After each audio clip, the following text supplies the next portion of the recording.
Hey guys, there's another video for 1 through 9. I hope you saw. If you clicked on this one first, it's okay.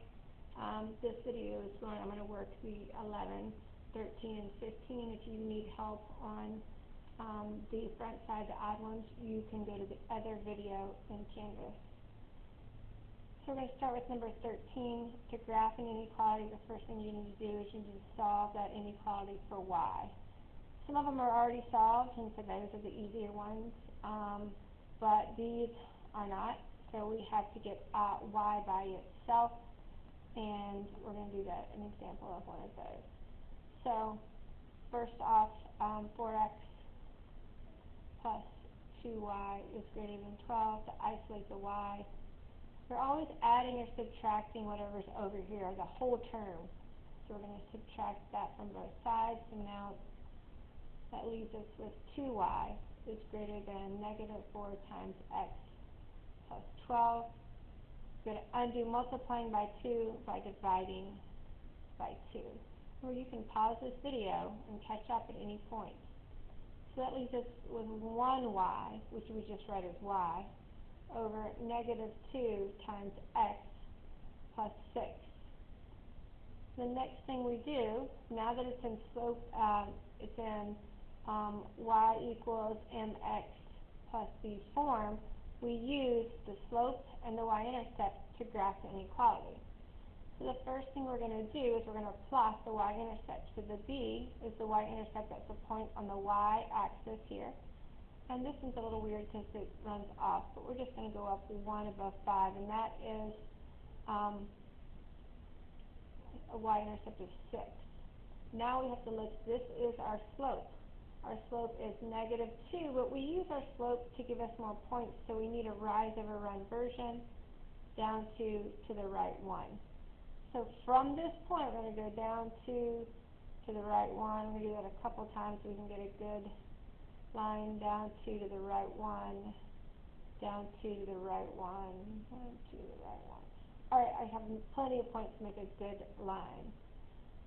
So we're going to plot the y-intercept, that's what we did, and then we're going to use the slope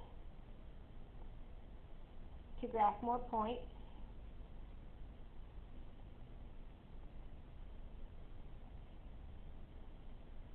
Then we are going to draw our lines. So draw the line. We need to put R in there. Draw the line.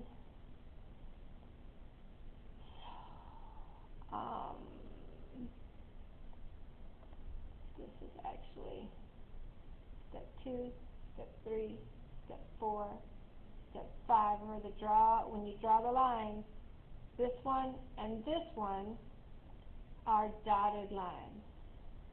So if you have an inequality symbol that's less than or greater than, your line should be dotted. If it's less than or equal to or greater than or equal to, your line should be solid. And the way to remember it is if there's a solid line underneath the inequality symbol, then your line should be solid. So now we're going to draw ours is going to be dotted because there's no line underneath here. So we'll make a dotted line through those points. And that means any points on this line actually aren't solutions to our inequality. Remember, the points on the line have to make the inequality a true statement in order for them to be solutions. And the solutions are represented by shading, which brings us to the next thing. We're going to shade. We're going to shade if it's less than or equal to, we shade down. If it's greater than or equal to, I do the opposite, that's down.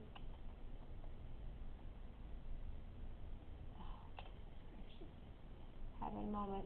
Less than or equal to, we shade down. Greater than or equal to, we shade up. So here, we wound up with a greater than. So now we're going to take our pencil and pull up on the line, and that's what up means. So this section of the coordinate plane is the solution. So any point in here, if I plug it in, to this original inequality here, it'll make that left side greater than that right side, because that symbol is greater than. Okay, now we're going to work on number 13. To solve each system of inequalities by graphing. Well, that's the only way to solve a system. It's the only way to solve a linear inequality, and the only way to solve a system is by graphing. The system, remember, means we have to graph both inequalities on the same coordinate plane. So I need to do what we just did for number 11, but I need to do it twice and graph them both on this coordinate plane. Wherever that shading overlaps, that would be our solution. So we're going to start with this first one. 4x plus 5y is less than 20. We're going to isolate, we're going to move the x's to the other side by subtracting them. Leaves me 5y is less than, I'm going to put my x term first, we're supposed to have it in slope-intercept form, remember. The y by itself, divide by 5, divide by 5, divide by 5, and that leaves y is less than negative 4 base x plus 4. So now we start over with our directions that we gave ourselves up there. We've isolated for y. Now we're going to plot our y-intercept. So our y-intercept at positive 4. So we have 1, 2, 3, 4. Right, so this is where we start. Then we use our slope. So this is our slope. That means if the slope is negative 4/5, we go down 4 and to the right 5 from the point we just plotted. So we just plotted this point, down 4 and to the right 5. It is a dotted line because there's no line underneath it. So we're going to draw our line next. And now we have to shade. And this time it's a less than sign. So if it's a less than or equal to, we shade down. Put my marker on that line and pull down, then I will have shaded the correct side. So any point in here, if I plug it in that inequality, makes it a true statement. But that's not our answer to the system. We have to now graph the other equality in the system. So we're going to take the 2x minus 3y is less than or equal to 6 and get y by itself. So I'm subtracting 2x from both sides. Negative 3y is less than or equal to negative 2x plus 6. Still working to isolate the y because I need it in slope-intercept form. Now this one's this is where you get one of the little tricky parts. That leaves us a positive y, but because we divided by negative, it's going to flip this inequality symbol pointing to the other direction. Negative 2 divided by negative 3, that's going to be positive 2/3 x. And this is 6 divided by negative 3, that would be negative 2. Can't read my own handwriting there. That should be a 3. So we're going to do the same thing. We're going to plot our y-intercept. This time it's at negative 2. Negative 2, so on the y-axis we go down 2. That's our starting point to graph our boundary for our inequality. Now our slope is 2/3. It's already a fraction. We don't have to make it a fraction. Remember, if it's not a fraction, you just put it over 1. But that's our slope. So 2/3 means we go up 2 and to the right 3 from that y-intercept. So you're going to go up 2 to the right 1, 2, 3. Up 2 to the right 1, 2. We can't go any further, so we won't use any more 2's enough. Now, that's a solid line. We're going to graph a solid line because there's a solid line there. So I'm going to switch my tool to a solid line.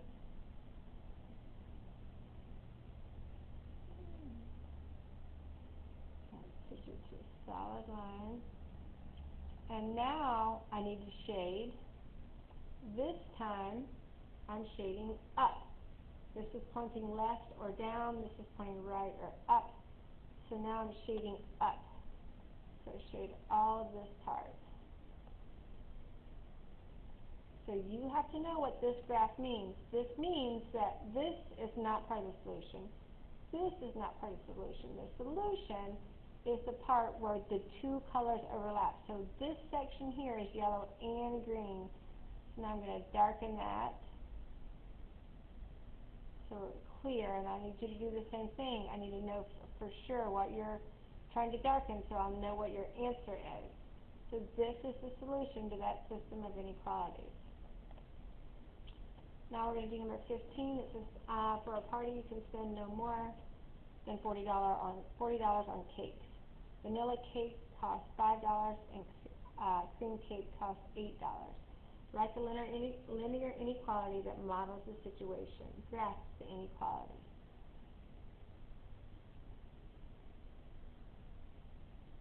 Okay, so really we're looking at how much money we can spend on cakes, and really that depends on how many cakes we buy that cost $5 and how many cakes we buy that cost $8. So I need to define my variables, and I'm going to start with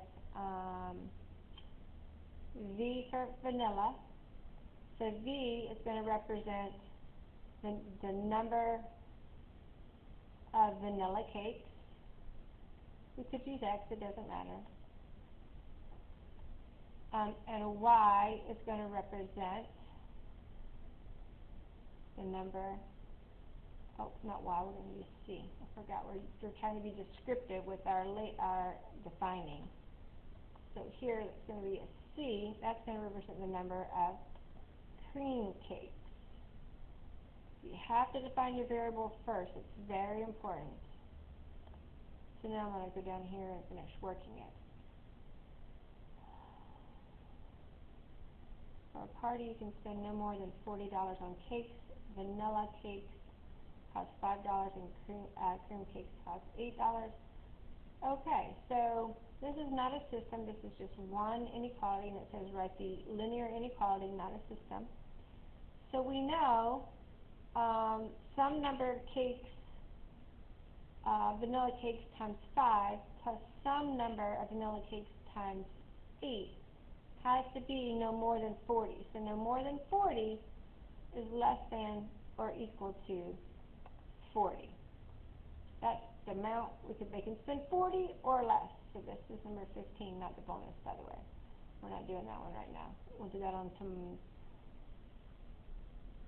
maybe in class. Okay. So we know the number of vanilla cakes cost $5. So we're going to say 5 times the number of vanilla cakes, plus the cream cakes cost $8. 8 times the number of cream cakes. And now we are going to solve for either one of these. So we normally solve for Y, but in this case, it doesn't really matter. You could solve for either one. Your graph will look a little bit different, but both of them would be correct. So I'm just going to solve for the V. It doesn't matter. I'm going to subtract 8C from both sides. And so now I have 5V is less than or equal to negative 8C plus 40. Now I'm going to divide everything by 5, because even though it's a word problem, I still need it in slope-intercept form. So I have V is less than or equal to negative 8/5 C, and that's plus 8. I do not have a coordinate plane here, but we're gonna get one. And actually, I think I'm just going to sketch one just for the sake of time today. So we are going to now sketch our coordinate plane. And actually, this is a real-world problem. We're really only working with the positive numbers, so I'm just going to use the top right-hand corner, or quadrant 1. And this is going to be my y-intercept. I'm going to go up 8.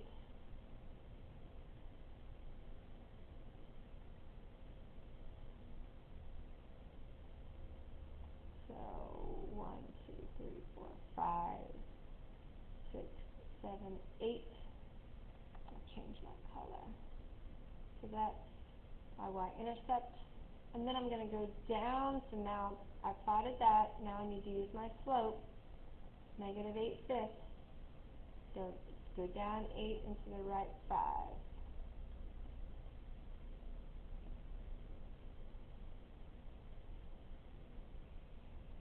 Alright, so down 8 and to the right 5. Point there. So now I'm looking at my inequality.